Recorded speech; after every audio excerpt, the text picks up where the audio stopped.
ఇప్పుడు షారూక్ ఖాన్లు, అమీర్ ఖాన్లు, ద సోకాల్డ్ మోహన్ లాల్లు, ద సోకాల్డ్ ప్రకాష్ రాజులు వీళ్ళని తీసుకుపోయి ఒక 10 గంటలు బార్డర్ మీద నిల్చోబెడితే హిమాలయ పర్వతాల పక్కన అప్పుడు తెలుస్తుంది.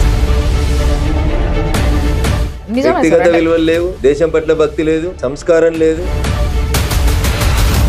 నా భారతీయులపైన ఇలాంటి దాడి జరిగింది ఎంత దమ్మురా అని కానీ ఎక్కడా మెన్షన్ చేసింది లేదు. పాకిస్తాన్లో ఉన్న వాళ్ళకి మన జవాన్, మన ఆర్మీ వాళ్ళందరూ వాళ్ళు అది టెర్రరిస్ట్ అని అనుకుంటారు. ఎందుకంటే మేము ఇక్కడ ఉన్నాము, మనని హామ్ చేస్తున్నారు. సాయి పల్లవి అంతే, అమీర్ ఖాన్ అంతే, షారుఖ్ ఖాన్ అంతే. जब आप लोग जीतते हैं तो मुझे लगता है भारत की साइड जीत गई. చాలా స్మార్ట్ గా కశ్మీరీస్ వి కశ్మీరీస్, కశ్మీర్ ఇండియాలో భాగం, భారతీయులం మనము, మన భారతదేశం అది. అసలు సెక్యూరిటీ బాగలేదు. మాట్లాడితే ఒక అద్దు ఉండాలి. ఈ దేశానికి ప్రధానమంత్రి, India is Indira, Indira is India. ఆమె ప్రధానమంత్రి కుర్చీలు ఉంది, ఆమె ఇంట్లో ఆమె ఉంది, చుట్టూ వందలాది మంది పోలీసు వాళ్ళు తుపాకులు పట్టుకొని ఉన్నారు.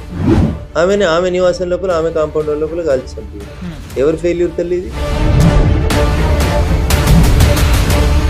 అమెరికా అధ్యక్షుని హోదాలో అధ్యక్షుడు ఒక పర్యటనకు పోతుంటే రన్నింగ్ వెహికల్లో ఉన్నప్పుడు కొట్టేసి సెక్యూరిటీ లేదు అక్కడ. కోడిగుడ్డు మీద ఈకలు వీకే కార్యక్రమాన్ని మీరు బంద్ చేయరు దయచేసి.